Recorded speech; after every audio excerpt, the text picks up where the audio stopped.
good morning, good morning, good morning. Good morning sa mga taga-Canada at magandang gabi sa Pilipinas. Yan, nandito tayo ngayon sa Canada. Magandang araw sa atin lahat o gabi man o saan ka man naabuti ng aking video na to mga kaurag. May nabati ko ng magandang umaga, magandang gabi o magandang hapon, magandang tanghali. Basta maganda lahat. Kaya kasama na tayo doon. Yung mga kaurag, punta tayo ng Costco. Hindi tayo para mag-grocery o mag-shopping sa Costco mga kaurag ha. Kukuha tayo ng gamot ng ating maintenance. Alam mo naman si kaurag may maintenance naman. Talaga naman.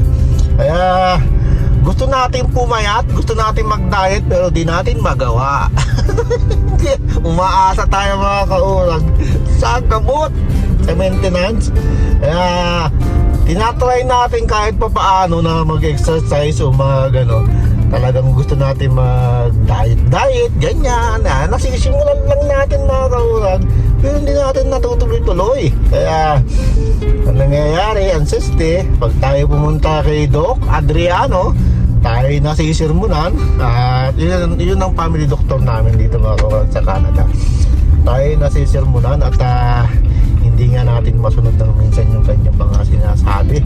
Kaya binigyan tayo ng maintenance para daw tayo may panlaban sa ating high blood. Yun, napakasinting ng sikat ng araw mga kaurag.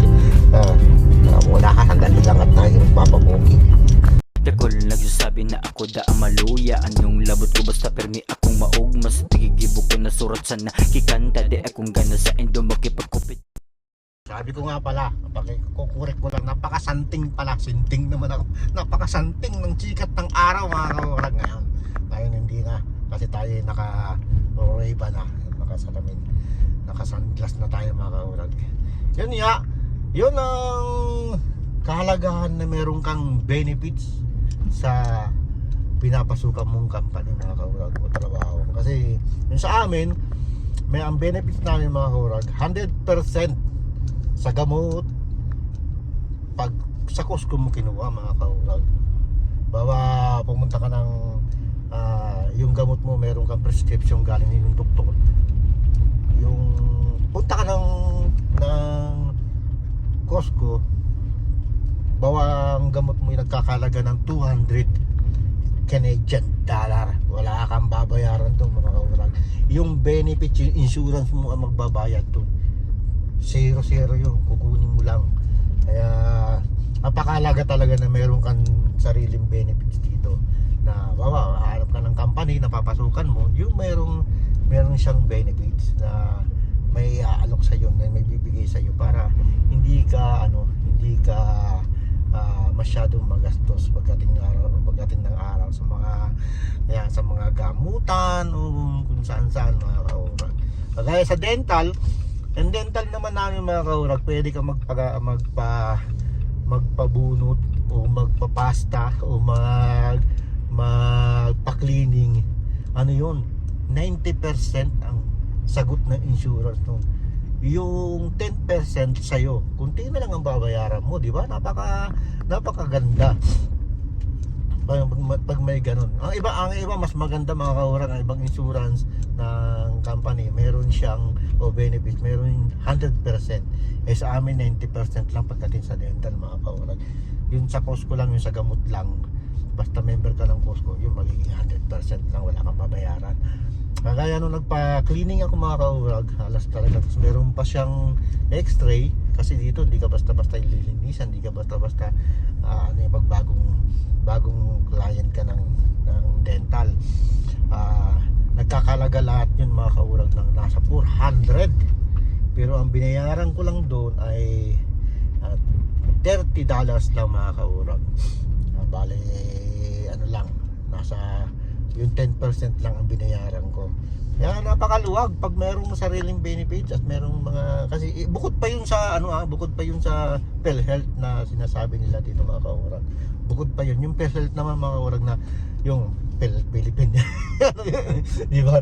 Basta meron din parang PhilHealth dito sa Canada mga kaurag. Kailangan lagi mo rin dala yun pag pupunta ka ng mga clinic, pupunta ka ng hospital, meron kang dalang ganun para meron ka rin sagot din ng Canada pag ikaw yung hospital at yung mga gamutan sa iyo doon 100% din mga kaurag, wala kang babayaran. Depende na lang niya mga kaurag sa mga, ang iba kasi walang mga hawak na health card dito sa Canada. Talagang napakamahal ng hospital dito mga kaurag, grabe. Kaya pag iba kinukuha ang kanilang mga parents, hindi nila kinukuha ng insurance, hindi kinukuha ng mga health card. Pag may matanda na yan, pag mayroon nagkasakit yung magulang, inaabot ng talagang libo ang babayaran. Napakahirap, kaya kailangan magkukuha ka ng parents mo, pag babakasyonin mo rito, ikukunan mo ng health card mga kaurag. Yan, balik tayo sa benefits. Yan, yun nga. Depende yan sa ganda ng benefits na binibigay ng yung company. Yung may hawak ng benefits namin ganyan. 90% ang kinukuha nila. Kagaya sa pustiso, mga kaurag, kung gusto mo magka-pustiso, yung babayaran mo sa pustiso ay 90% sagot ng ng benefits mo. Pero may babayaran ka pa rin, di ba? Pero kunti na lang yung ang iyong babayaran. Yan, papunta tayo ng Costco kasi ubos na yung ating ating gamot mga kaurag, yung ating maintenance. Kaya samahan nyo ako at i-enjoy natin yung paligid na medyo nagtutunaw-tunaw ngayon mga kaurag dahil sa mainit, masanting ang init ngayon. Masanting ang init ngayon, kaya nagtutunaw-tunaw siya. Ang problema sa ganyan mga kaurag, nagtutunaw ang snow, ay putik naman ang iyong aabutin. Putik. Putik. Okay, pakita ko sa inyo ang aking dinadaanan. Dito tayo dumaan sa likod, hindi tayo dumaan sa expressway. Yan mga kaurag yung natin dinadaanan. Nagtutunaw yung kanyang paligid. Ayan, ganda ng di ba? Ganda ng tingnan ang Canada na white. Snow. No, pero maganda lang sa mata yung mga kaurag. Maganda lang sa mata ang paligid. Pero pag naramdaman nyo malamig. Yun. Malapit lang kami sa Costco mga kaurag. Nasa likod lang kami ng Costco. Dito ako dumaan sa service road dito sa mga bahayan, sa mga community. May shortcut dito papuntang Costco, papuntang Rosario. Dito tayo sa R3 kasi yan ang ginagawang bahayan. Laki grabe mga kaurag, kita mo. Ayan. Welcome to Canada, mga baguhan dito sa Canada. Ayan, welcome sa inyo. At tuloy-tuloy lang tayong maging masipag. Dito naman sa Canada, pag hindi ka tamad mga kaurag, yayaman ka rito. Pero huwag masyadong maabusuin yung katawan mo. Kagaya ng iba, nagtatrabaho sila ng halos 3 trabaho. O meron pa nga, may nag-aapat pa. Grabe, hindi mo papahinga. Ang problema doon, kaya ganoon sila mga kaurag, meron silang magandang sasakyan na kinuha, meron silang magandang bahay at malaking bahay na kinuha. Kaya kailangan nilang pagtrabahuan yun para mabayaran nila yung mga bahay na kanilang kinuha. Tayo naman pag ganito lang, kaya may nai-enjoy pa natin minsan yung holiday natin. Diba?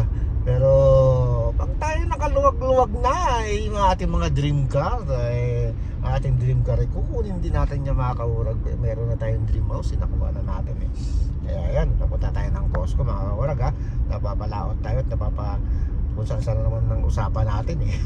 Pagkuha lang ng gamot itong ating lag mga kaurag. Ayun no, ito yung Costco. Ito yung Costco yan dito sa Balsac mga kaurag. Ayan, sukin natin yan, tapos kukuha tayo ng gamot.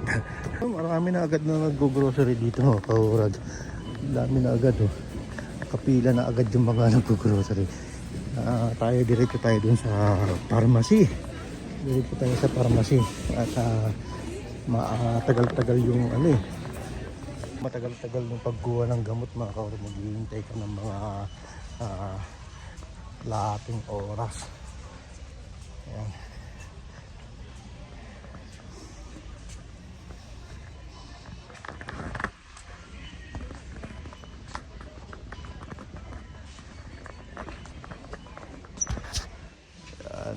Tawagin tayo. Hello. Can you refill my medicine? March 11, 1970. Angel Bonilla. Ano siya, nung pumunta ako dito, kasi ubus na siya. Pinakas siya sa clinic na okay na daw.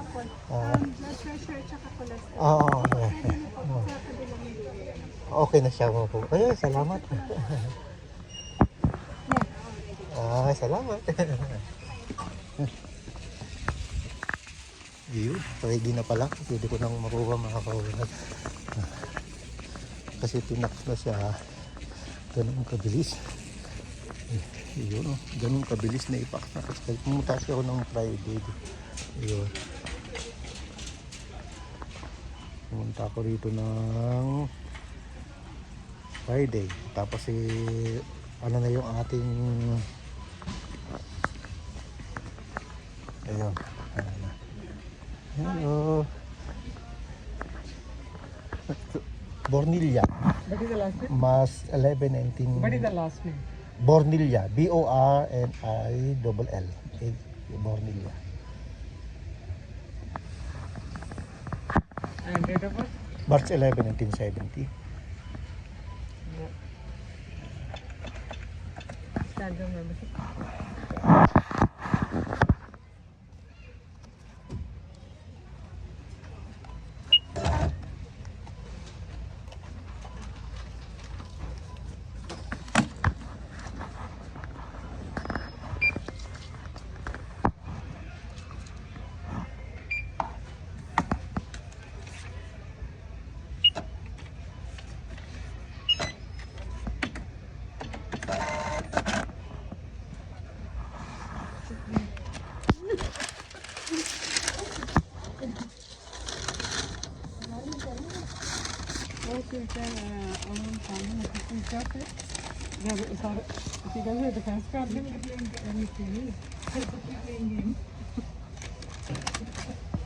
Thank you.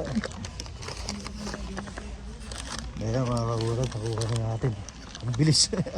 Ayan ha, wala tayong binayaran. Kinuha lang natin. Tapos yung ano ba yan?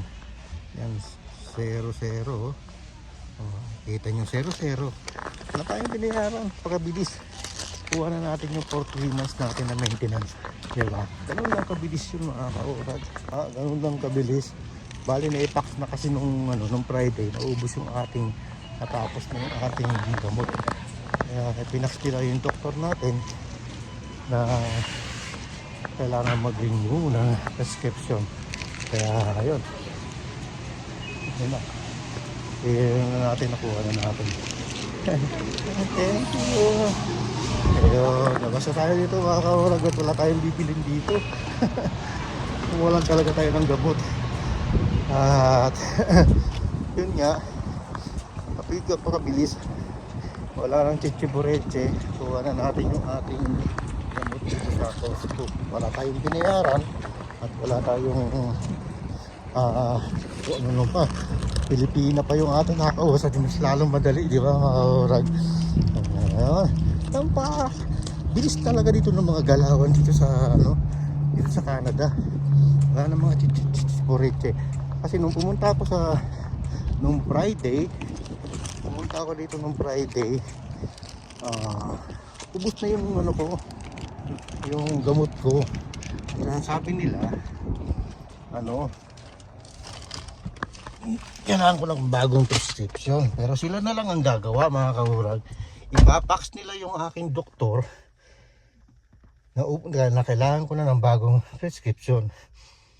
Yun nga, ginawa nila. Di ba? Kaya nangyari naman, mga kaurag. Ang ginawa ko naman, wala pa akong tiwala baka hindi tumawag ako kay Dr. Adriano sa clinic. Nung tumawag ako doon, sabi sa akin, na-receive daw nila yung fax ng Costco na gumingi ng prescription. Kaya for approval na lang kay Dr. Adriano. Yan na, di ba? Di sabi nila, tumawag ako mamayang hapon. Ang sabi ko naman, bukas na ako tatawag para sigurado. Yun, pagtawag ko kanina, Monday na pagtawag nung kahapon ako tumawag. Tumawag ako ngayon. Sabi ko kanina kung okay na raw na approved na yung ni Mr. Adriano. Sabi ko punta na ako ng Costco, punta na rin daw ako ng Costco. Akala ko maghihintay pa ako na napakatagal, mga kaurag. Kasi meron siya, pag magbibigay ka ng prescription, maghihintay ka ng 30 minutes o 1 hour para ayusin nila yung gamot na nire-request mo. Dahil sa dami ng mga kumukuha ng gamot. Ayun, pagdating ko dito, pagpasok ko, kita nyo no, mga kaurag, okay na approval na ni Adriano, na fax na rin nila, na-send na rin nila na okay na. Tapos pinipir na nila kahit wala pa ako. Yung pagpunta ko kanina, ando na, kukunin ko na lang. Ganon kabilis ang mga galawan dito sa Canada, mga kaurag. Kung ganyan ba naman ang ganyan din sa Pilipinas, diba? Mas maganda, diba? Hindi mo na kailangan pa ng mga pabalik-balik pa ng ganyan, di ba? Mas maigi. Ayun, Pilipinas na naman tayo. Nasa Canada tayo, kaya ganyan.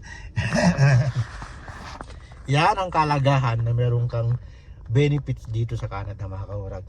Kaya pag naghanap kayo ng trabaho at full time, ang hanapin nyo ay yung merong benefits para malilibre kayo sa mga gastusin. Di ba? Gastusin, gamot, dental, massage, sagot ng benefits yan. Di ba? Hospital, sagot yan. Kasi yung hospital naman may health card, sagot din ng government yan. Tapos kung kaya yung gamutan mo dun, kayang i-cover ng iyong benefits, wala kang gagastusin, wala kang anong problema. Ayun, di ba? Ayun, ganun kahalaga ang benefits at health card dito sa Canada. Kaya mga kaurag, hanggang sa muli, ito ang ating munting vlog at nagsasabing si Kaurag na baka kayo maligaw sa aking channel, paki-like and subscribe naman po. Diyos mabalos, sendo gabos. Okay, see you next vlog.